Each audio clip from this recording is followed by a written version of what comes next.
On s'est tous déjà posé la question, non? Comment une entreprise d'ici peut-elle faire face à des produits qui arrivent de l'étranger à des prix complètement cassés? C'est une question cruciale. Et aujourd'hui, on va justement décortiquer les mécanismes que l'Union européenne a mis en place pour se défendre. C'est en quelque sorte son bouclier économique contre ce qu'on appelle les pratiques commerciales déloyales. Alors pour bien comprendre tout ça, voilà le programme. On va décortiquer le sujet en 6 points clés. On partira du dilemme de base, pour ensuite aller voir concrètement comment ça marche, jusqu'aux règles qui protègent notre marché. Bon, on commence par la base. Faut savoir qu'au cœur de tout le commerce mondial, il y a une tension, un vrai dilemme en fait, qui façonne absolument toutes les règles.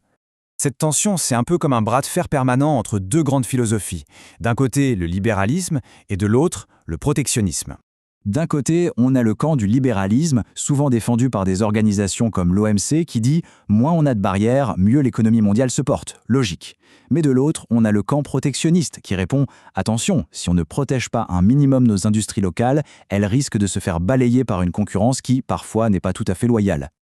Ok, alors justement, ces fameuses pratiques déloyales, c'est quoi exactement? En gros, il y en a deux types principaux que l'Union européenne a vraiment dans son viseur. La première, c'est la plus connue, c'est le dumping. Alors le dumping, pour faire simple, c'est quand une entreprise vend ses produits moins cher à l'exportation qu'elle ne les vend chez elle sur son propre marché. Et là, c'est très clair. Imaginez un produit qui vaut 100 € dans son pays. Si l'entreprise le vend 80 € chez nous, en Europe, eh bien la différence, c'est 20 €. C'est ça, la fameuse marge de dumping. Et c'est cette marge qui est au cœur du problème. Et donc tout l'enjeu pour l'Union européenne, c'est de venir corriger ça. Comment? En imposant des droits de douane qui vont venir neutraliser cette différence de prix. L'idée, c'est juste de rétablir un équilibre, de revenir à une concurrence saine. La deuxième pratique déloyale, ce sont les subventions.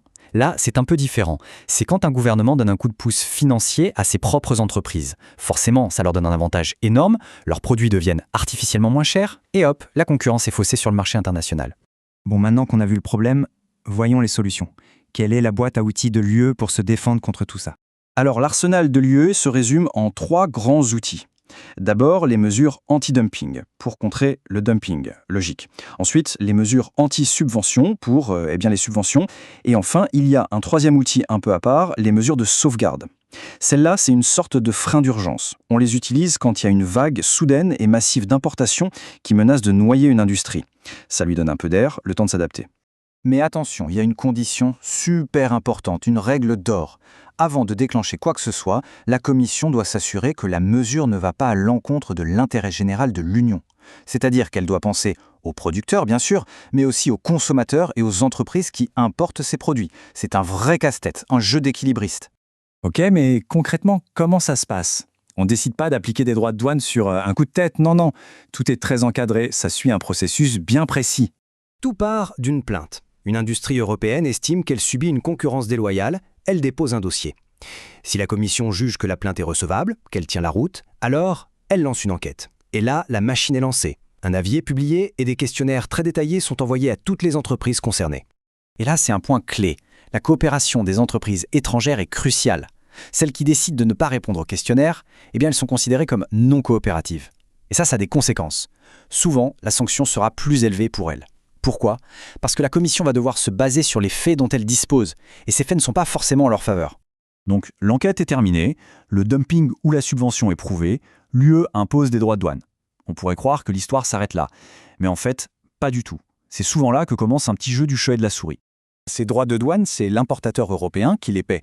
Ils peuvent prendre différentes formes. Le plus courant, c'est un droit ad valorem, c'est-à-dire un pourcentage sur la valeur du produit. Mais ça peut aussi être un montant fixe, genre 100 € la tonne, ou même un prix minimum d'importation. Mais du coup, la question qui vient tout de suite, c'est est-ce que les entreprises ne vont pas essayer de contourner ces droits? Et la réponse est bien sûr que si. C'est ce qu'on appelle le contournement ou la circonvention. Et là, certaines entreprises ne manquent pas d'imagination. La tactique la plus classique, c'est le transbordement. On fait transiter la marchandise par un pays tiers pour maquiller sa véritable origine. Une autre technique, c'est l'assemblage tournevis.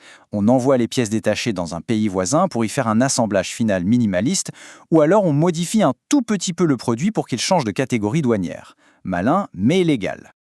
Ok, on a vu pas mal de détails à ces techniques. Mais au final, pourquoi est-ce que tout ça est si important? Quelle est la grande idée à retenir? Eh bien tout ce système, au fond, il vise une seule chose, garantir que la compétition soit juste. Assurer un level playing field, comme disent les Anglais.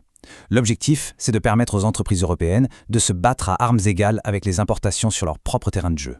Et un dernier point qui a son importance, ces mesures ne sont pas éternelles. En général, un droit de douane est mis en place pour une durée de 5 ans.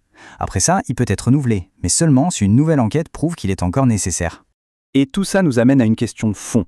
Pour conclure, dans notre monde actuel, super connecté, est-ce que le commerce équitable est un but qu'on peut vraiment atteindre, ou est-ce que c'est une sorte de bataille sans fin, une recherche d'équilibre constante? C'est une question qui est loin, très loin, d'être réglée.